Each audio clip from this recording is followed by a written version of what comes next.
Bonjour à toutes et à tous, merci beaucoup pour cette invitation. Je suis ravi d'être là. Je m'appelle Jérôme Prado, je suis chercheur au CNRS. Je travaille au Centre de recherche en neurosciences de Lyon, dont on a parlé tout à l'heure. Je suis ici avec Charlotte Constant, qui est juste là, et qui est doctorante également au Centre de recherche en neurosciences de Lyon. On travaille tous les deux sur l'apprentissage des mathématiques, comment ça se passe dans le cerveau, et également, du coup, comment ça se passe quand ça se passe un peu plus mal, comme dans le cas de la dyscalculie. Et donc ce qu'on va faire, ce que je vais essayer de faire dans cette petite présentation, c'est de vous présenter un peu ce que c'est, ce qu'on sait en recherche sur la dyscalculie, et puis vous parler aussi d'un projet de recherche qui nous tient à cœur, puisqu'on le démarre sur la transmission intrafamiliale de la dyscalculie, puisque comme il a été évoqué, les troubles 10 sont en général assez présents dans certaines familles. Et donc on va essayer de comprendre ça, et je vais vous exposer aussi un peu le projet de recherche qu'on est en train de mener. Voilà. Ça va? Alors, tout va bien. Ok. Donc évidemment, quand on parle de dyscalculie, on va parler de nombres. On a tendance un peu à l'oublier. Et les nombres, ils sont partout autour de nous. Hein. C'est quelque chose qu'on est entouré de ça. Si vous êtes un peu comme moi, la première chose que vous voyez, vous réveillez le matin, parfois, c'est des nombres. Ça a pu être et ça peut toujours être le radio-réveil. Maintenant, c'est souvent le téléphone qui peut vous dire la température également. Peut-être vous sortez de chez vous, vous allez acheter un croissant, du pain, vous allez utiliser de l'argent pour ça. Évidemment, vous échangez des nombres et peut-être que maintenant, vous utilisez le plus souvent soit votre téléphone, soit votre carte de crédit, ce qui peut poser également un problème dans l'apprentissage des nombres pour les enfants. Peut-être vous sortez de la boulangerie, vous voulez savoir quelle heure il est si vous êtes en retard au travail. Vous regardez l'horloge. Elle va vous donner une information numérique également. Et ce qui est intéressant, c'est qu'elle peut vous donner une information numérique, parfois en utilisant des codes qui ne sont pas forcément les codes qu'on utilise le plus souvent. Le plus souvent, on utilise des chiffres qu'on va appeler indo-arabes, que vous connaissez bien, mais vous savez probablement aussi lire, par exemple, les chiffres romains. Ça, c'est déjà un aspect très important. Ça veut dire que les nombres et les mathématiques, c'est avant tout des codes à apprendre. Et ces codes, c'est arbitraire. Et ça va être une difficulté assez importante pour les enfants dyscalculiques. Et puis ensuite, vous pouvez par exemple prendre le bus, auquel cas vous allez également trouver des nombres dessus qui n'ont pas forcément une valeur de quantité, mais plutôt d'ordre, en tout cas d'indication de quel bus prendre, par exemple ici. Alors évidemment, ça c'est des aspects un peu anodins de tous les jours, mais qui peut, si vous avez des difficultés là-dedans, ça peut déjà impacter votre vie. Mais surtout, les mathématiques et globalement la connaissance qu'on peut avoir des nombres, c'est quelque chose qui est important dans nos vies un peu plus significatives, quoi. Par exemple, dans tout ce qui est trait aux décisions financières. Si vous voulez décider entre différents, je sais pas, prêts pour une maison, vous avez plutôt intérêt à pas être trop, pas avoir trop peur, en tout cas, de manipuler des nombres. C'est important dans notre vie de citoyen également. Je pense qu'on a vu ce type de courbe d'incidence du Covid plein de fois pendant de trop longs mois. Il n'empêche, il faut quand même les comprendre, en fait, ces courbes. Il faut comprendre ce que c'est qu'un taux d'incidence, et c'est important, quand on veut prendre des décisions éclairées, d'avoir ce qu'on pourrait appeler une numératie un peu importante.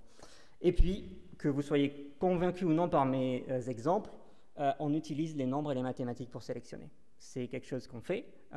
On peut discuter de si c'est bien ou pas, mais n'empêche que du coup, ça va avoir une incidence assez importante dans le parcours, notamment académique et dans l'éducation des individus. Alors, il y a une multitude de raisons pour lesquelles on peut avoir des difficultés en mathématiques, et on peut, peut-être la meilleure façon d'envisager ça, comme d'autres compétences, c'est d'envisager ça sur un espèce de continuum. La dyscalculie se placerait sur ce continuum, évidemment, du côté des difficultés. Qu'est-ce que c'est la dyscalculie ? C'est un trouble spécifique de l'apprentissage qui affecte particulièrement la compréhension des nombres et des opérations arithmétiques. Et c'est quelque chose qui est observé de façon sévère et de façon persistante. Un peu comme la dyslexie pour la lecture, si vous voulez. C'est un peu la petite sœur, un peu méconnue, même largement méconnue, de la dyslexie pour la lecture. C'est un trouble qui peut apparaître également en dépit d'un fonctionnement cognitif tout à fait normal, et c'est aussi un trouble qui apparaît en dépit d'opportunités d'apprentissage également tout à fait normales. On estime qu'il y a à peu près 5 à 6% d'enfants dyscalculiques, et l'association avec la dyslexie est assez forte, elle est à peu près de 50%. Alors, ça veut dire quoi être dyscalculique dans une salle de classe? Il y a différentes classes de, on peut appeler ça symptômes si vous voulez, c'est un peu arbitraire ici, mais ça peut vous donner une idée. Probablement l'une des plus importantes, c'est des difficultés dans le calcul mental. C'est là principalement que les enfants dyscalculiques sont souvent repérés. J'avais 15 minutes, c'est ça? Non. Ouais, okay. Donc par exemple, typiquement, les enfants dyscalculiques, c'est des enfants qui vont, vous allez voir, utiliser les doigts plus tard, alors que les autres enfants vont plus les utiliser. Il n'y a rien de mal à utiliser des doigts quand on est enfant et quand on apprend notamment à calculer, c'est très très bien les doigts. Mais à un moment, en fait, les enfants arrêtent de l'utiliser. Les enfants dyscalculiques, par exemple, vont toujours avoir besoin. Ils vont avoir du mal, en fait, à automatiser toutes ces opérations arithmétiques. Ça va être un vrai challenge pour eux. Il y a des difficultés également dans ce qu'on appelle, de façon un peu barbare, le transcodage. En fait, le transcodage, c'est de passer d'un code à un autre, et je vous ai déjà un peu suggéré ça. Les mathématiques, c'est avant tout un code. On va passer d'une représentation d'une quantité, par exemple 3 points, 3 pommes, à un symbole qui va dénoter cette quantité, par exemple le chiffre arabe 3, ou alors le mot TROUS. Tout ça, c'est des codes. C'est arbitraire. Il n'y a rien qui dit que le chiffre 3, il y a 3 dessus. C'est des choses qu'il faut associer. Et ça peut poser un problème assez important aux enfants dyscalculiques. Il y a également des difficultés dans l'apprentissage des procédures. Les mathématiques, ce n'est pas que de l'apprentissage par cœur, loin de là. Il y a beaucoup de procédures qu'on va essayer d'appliquer, notamment, par exemple, si on fait des opérations posées sur les retenues, etc. Peut-être ça vous rappelle des choses. Ça, c'est quelque chose qui est aussi un challenge important pour les enfants dyscalculiques. Et la dyscalculie est souvent associée également à des difficultés d'ordre visio-spatiaux. Donc, c'est des enfants qui vont avoir du mal, par exemple, à énumérer des objets, particulièrement lorsqu'ils sont mis dans un ordre un peu aléatoire. Alors, l'un des problèmes principaux de la dyscalculie, c'est presque le même que les autres troubles de l'apprentissage, c'est la spirale dans laquelle les enfants vont rentrer. Si on trouve que les maths sont difficiles, on va probablement pas avoir beaucoup de plaisir à en faire. Si on n'a pas de plaisir à en faire, on va probablement en faire le moins possible. Si on en fait le moins possible, on va rarement arriver à développer ce qui est extrêmement important dans les apprentissages, particulièrement en mathématiques, où tout se cumule, c'est les automatismes. D'accord ? C'est comme le vélo. Si on ne fait pas de vélo, on ne va jamais apprendre à faire du vélo. Donc il faut en faire. Les maths deviennent de plus en plus difficiles, forcément. Ça fait une espèce de boule de neige. Et du coup, on peut avoir des conséquences qui sont plutôt de l'ordre de l'affectif. Les enfants vont se détourner des mathématiques. Je voulais vous parler un peu des causes, puisqu'on fait un point un peu sur la recherche. Et l'un des objectifs de la recherche, c'est d'essayer de voir pourquoi certains enfants sont dyscalculiques. Il y a différentes idées là-dedans, et probablement la dyscalculie est un trouble relativement hétérogène. L'une des idées principales qui a émergé au cours de ces dernières décennies, c'est que la dyscalculie pourrait être liée à des problèmes dans l'intuition des quantités numériques. Qu'est-ce que ça veut dire, l'intuition des quantités numériques? Ça veut dire avoir une intuition de est-ce qu'il y a beaucoup de quelque chose ou est-ce qu'il y a moins de quelque chose. Alors, je vais essayer d'illustrer ça en vous faisant participer. Vous allez voir une vidéo dans laquelle vous allez avoir, pas des chiffres arabes, mais des nuages de points. Il va y avoir des nuages de points bleus et des nuages de points jaunes. À chaque fois, vous allez avoir un nuage qui va apparaître et ça va flasher, vous n'allez pas avoir le temps de compter. Vous devez dire à voix haute si ça a plus de points jaunes ou bleus. D'accord? Vous dites jaune ou vous dites bleu. On y va? Je vais vous entendre du coup. Hein? Allez. Vous avez le feedback.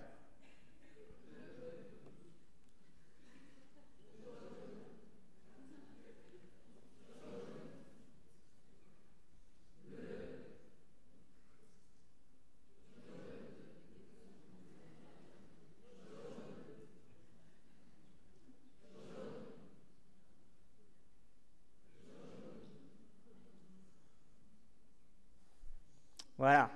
Pas facile, hein? Alors, en fait, vous avez l'impression que vous répondez plus ou moins au hasard. En fait, vous ne répondez pas plus ou moins au hasard.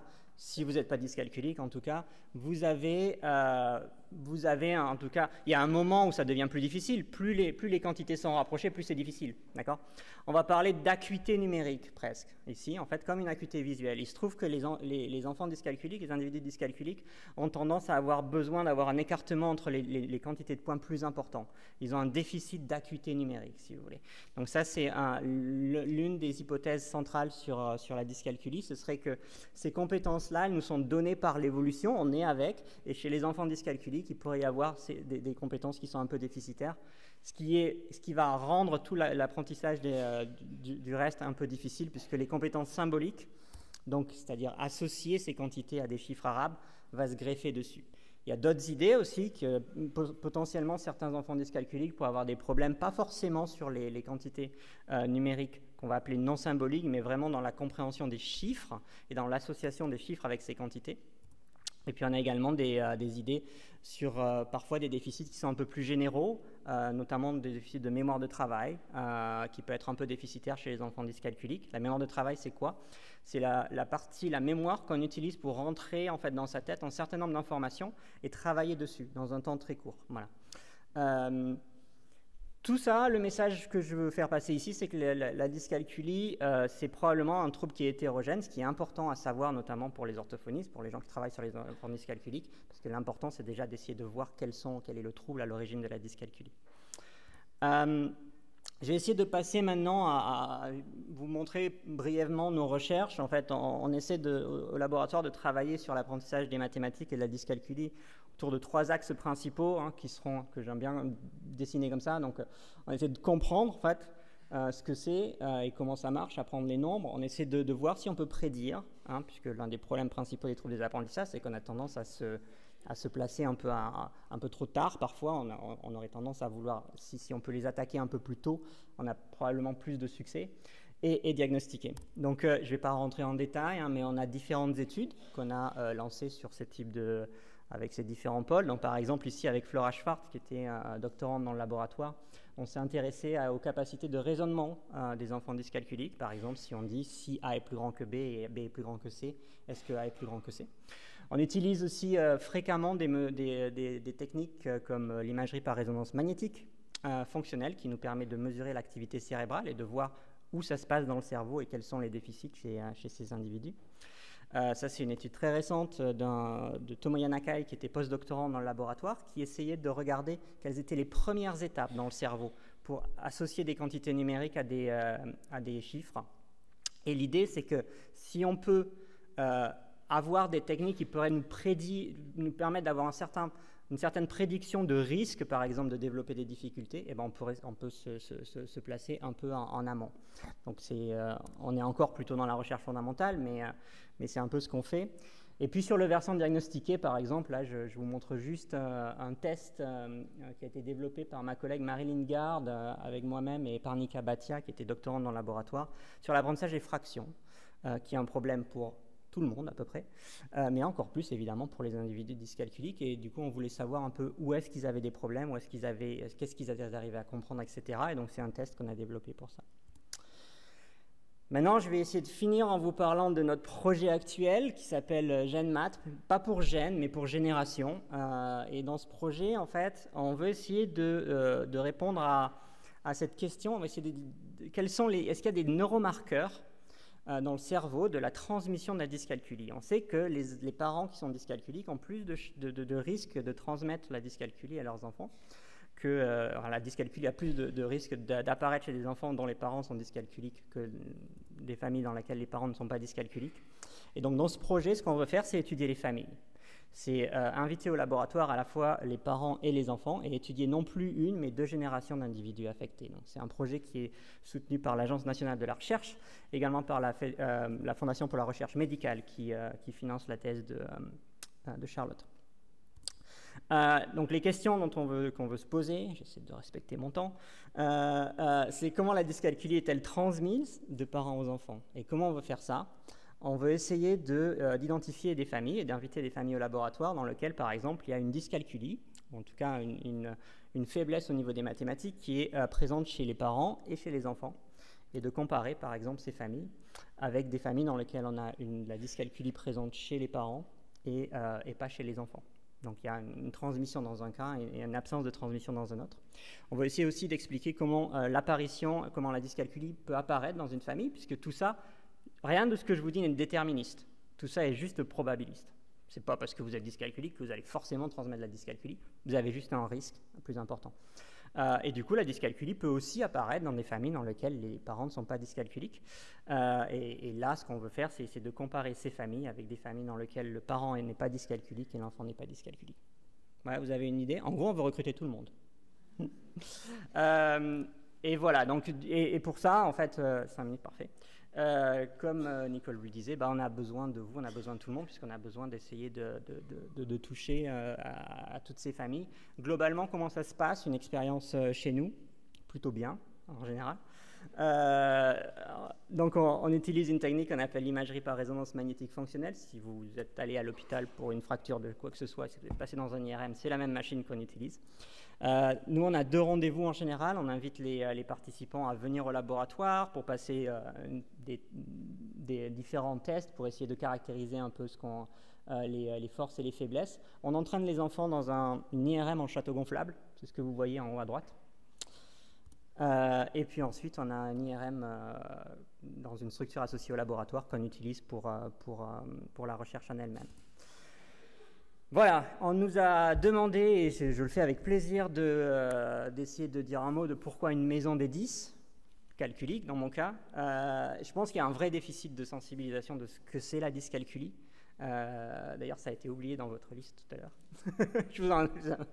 Mais effectivement, les gens, pas forcément, il y a une notion, probablement, on peut en discuter tout à l'heure, mais c'est probablement lié à la vision que la société a des mathématiques aussi.